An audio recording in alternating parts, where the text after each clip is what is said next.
Hola, ¿qué tal amigos? Yo soy Santi Informa. Hoy es 4 de septiembre del 2024. Gracias por estar aquí, suscribirte a este canal.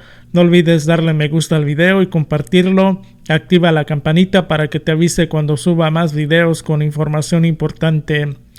Pues tremenda exhibida les dio hoy Elizabeth Vilchis a los medios tradicionales de comunicación, que cada día están peor, cada día están más en decadencia, y se evidenció a la juez de Morelos, Marta Eugenia Magaña, sí, la que otorgó el amparo contra la reforma al Poder Judicial, usurpando funciones. Así fue como los desmintió, así fue como los exhibió. Con su permiso, señor presidente, buenos días a todas, a todos.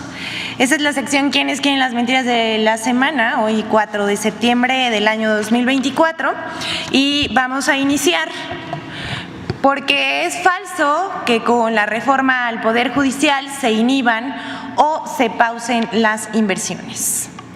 Pausa, inversión, reforma judicial. Así titula el diario Reforma el 22 de agosto pasado una nota destacada. Según el diario, ante la inminente mayoría de Morena en el Congreso y la aprobación de la reforma al Poder Judicial, se pausan inversiones en Jalisco y Nuevo León.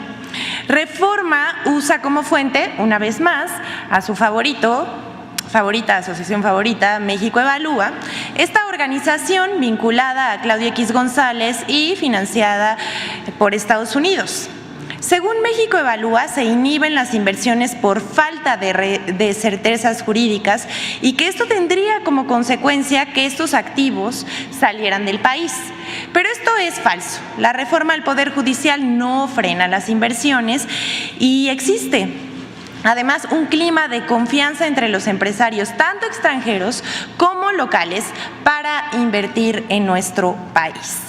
De acuerdo con el INEGI, la tendencia de confianza empresarial es mayor a la de 2019 y se recupera desde la pandemia, y que para el segundo trimestre de 2024 alcanzó 54.6% de los empresarios que confían y ven un momento óptimo para invertir en México.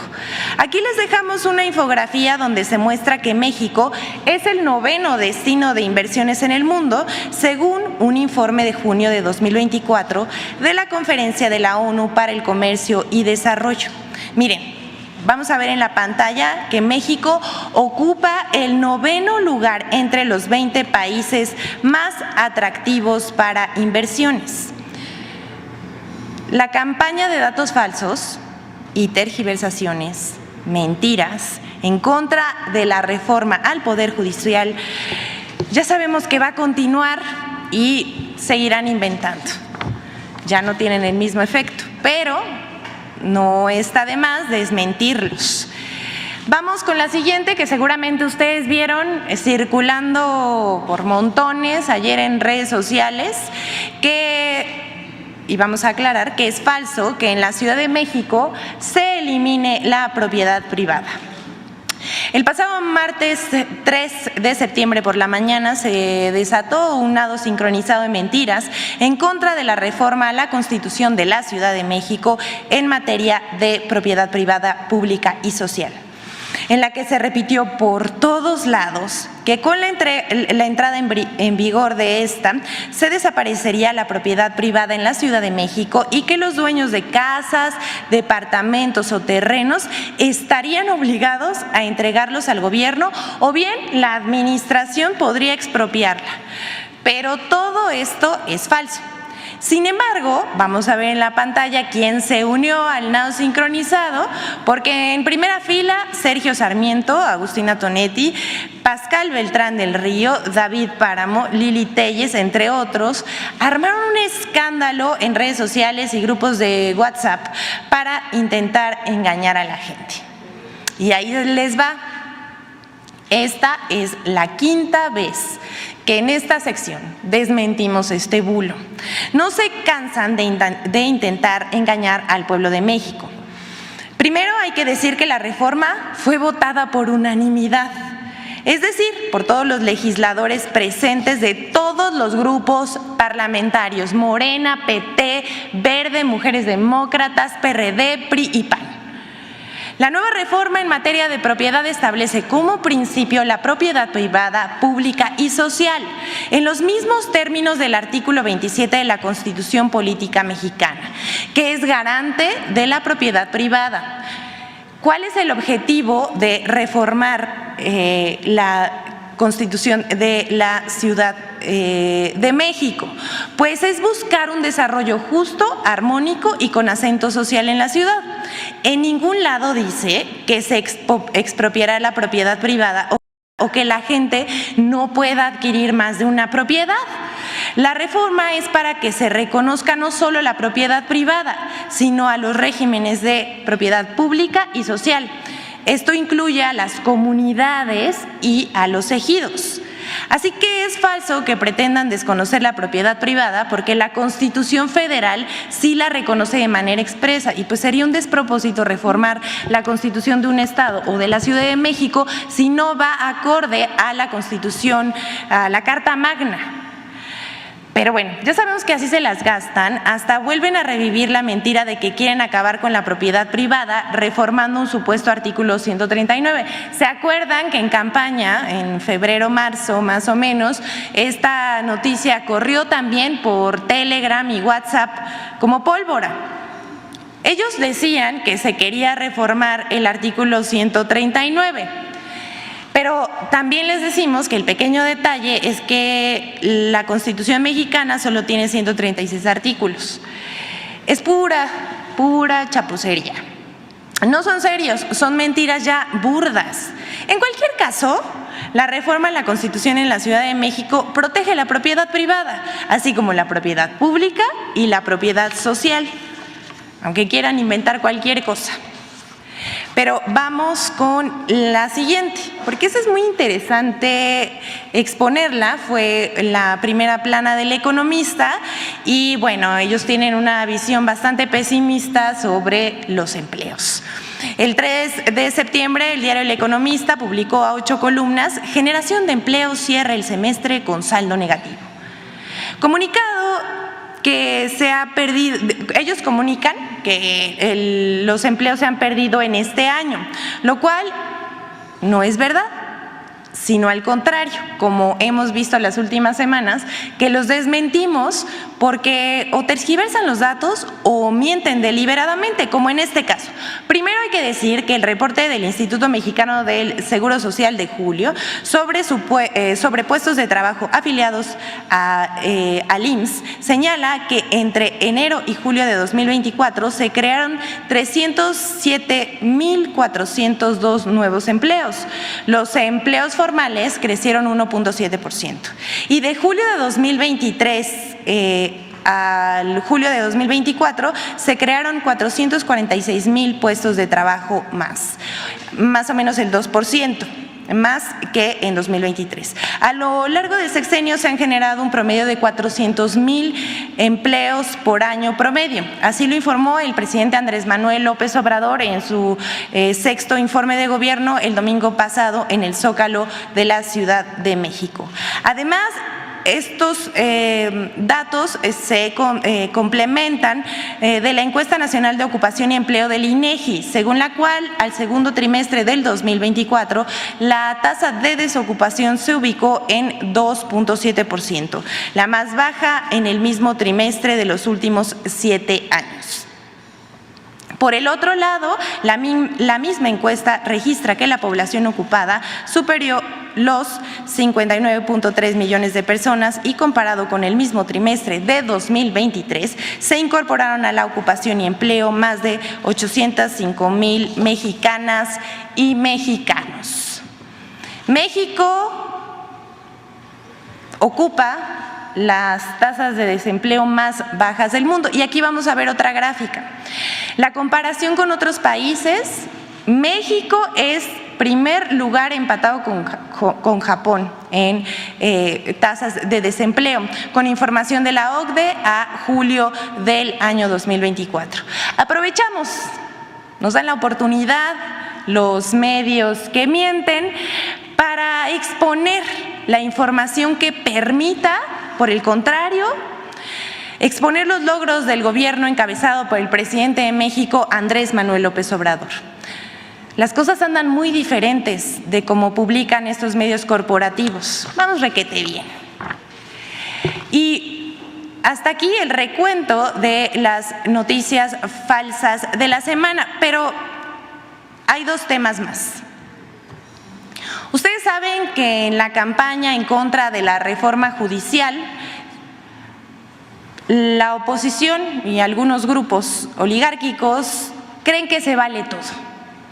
Jueces que invaden facultades del legislativo, líderes estudiantiles o pseudo estudiantiles ligados a Claudio X González, por ahí un sobrino, columnistas que se reportan con una ministra de la Corte, que por cierto ya está en huelga.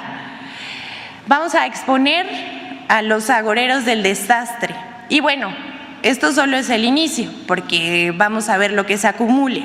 Este fin de semana, 2 jueces ampararon a magistrados y jueces para que no se aprobara la reforma judicial que se discute en el Congreso, excediendo sus funciones, pues el artículo 61 de la Ley de Amparo señala que es improcedente cuando se trata de reformas constitucionales.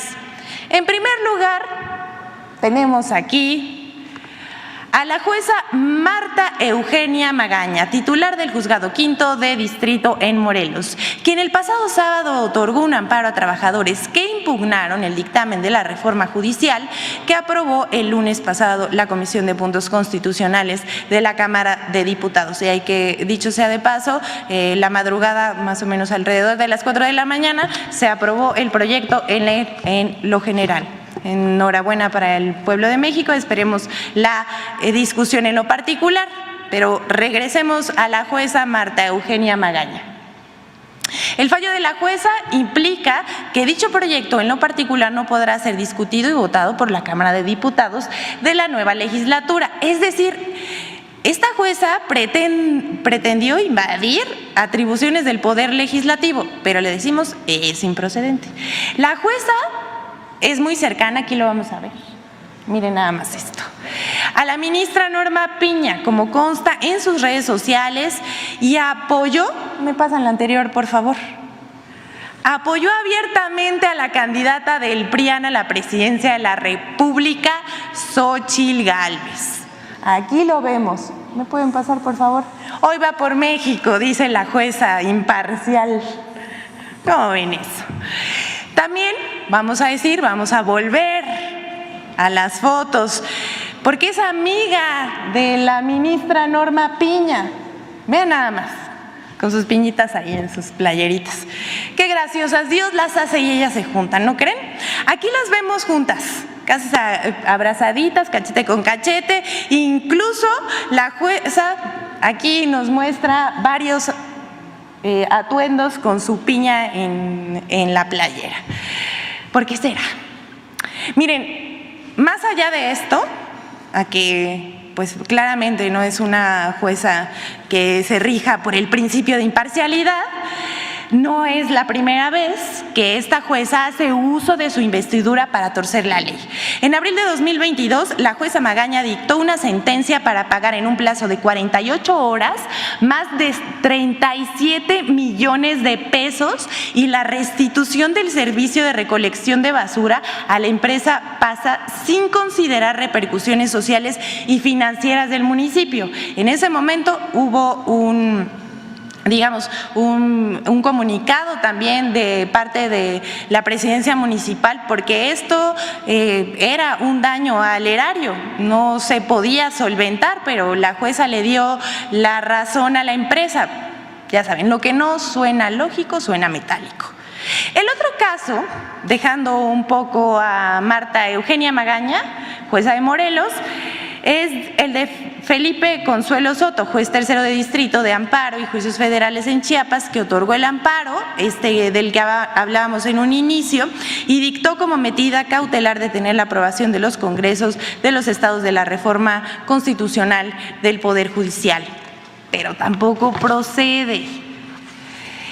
Y miren, este es el caso de los jueces, pero vamos con otro caso que también vimos el día de ayer. Es un episodio picaresco de los defensores del Poder Judicial. es protagonizado recientemente por la columnista del Financiero Lourdes Mendoza y la ministra de la Suprema Corte de Justicia de la Nación, Margarita Ríos Farjat. Debido a un error de la mismísima Lourdes Mendoza, colaboradora del Financiero, ADN 40 de TV Azteca, Revista Vértigo, Eje Central y La Lista News, ella compartió una captura de pantalla de WhatsApp de la conversación con la ministra de la Suprema Corte de Justicia de la Nación, Margarita Ríos Farjat, a quien Mendoza le pide el visto bueno para publicar su columna en El Financiero, como si de su patrona se tratara. Miren, vamos a ver lo que dice el chat. Y hay que hacer otra vez la precisión de que esto fue filtrado precisamente en los estados de WhatsApp de Lourdes Mendoza. Esto es público. Aquí con nombre y apellido. Dice, le contesta a su columna la ministra Margarita Ríos Farjat: le dieron un gran espacio en El Financiero, Lourdes, excelente. Así le dice. Y luego le responde Lourdes Mendoza: gracias, ministra, el miércoles vuelvo con el tema. En la noche se la mando para visto bueno. Por favor. Manitas de por favor. Y luego le vuelve a responder Margarita Ríos Farjat y le dice: sería interesante platicar con sus amigos del Financiero, ya ahí como pidiendo que la entrevisten o algo. Y se pone a su disposición, no solamente le pidió el visto bueno Lourdes Mendoza a Margarita Ríos Farjat, sino que pues ya que vas por ahí, no te vayas de vacío, y le dice: usted dígame y yo lo organizo de inmediato. Bueno, debido a esto y al error de la columnista que compartió su conversación con la ministra pidiendo su aprobación, su visto bueno, ¿no les parece que este chateo es interesante? Bueno, pero si vemos la columna lo vamos a entender mejor. Aquí ella tituló: Puebla aguanta, los estudiantes se levantan, dedicado al éxito arrollador de la movilización de estudiantes contra la reforma judicial, que más bien eran unos veteranos agarrando una pancarta, llevados ahí, y que pues básicamente llevaron a algunos jóvenes que sí mostraron su desconocimiento y su profunda desprecio por el pueblo de México y la democracia. Pero bueno, ese es tema de infodemia, que ahorita lo vamos a ver. Miren, Mendoza se justificó horas más tarde por pedirle la aprobación a la ministra Ríos Farjat para publicar el texto diciendo que hay que tener fuentes de primera. Yo no creo que alguno de ustedes le pida autorización a alguien quien entreviste para publicar lo que ellos mismos dicen, pero pues si se trata de pedir el visto bueno, ahí cambia la cosa. No son fuentes de primera, son patrón y empleado. Pero nadie le creyó a la también asistente a las mesas de Atypical TV encabezadas por Carlos Alarraqui. Como decía yo al principio, Dios los hace y ellos se juntan.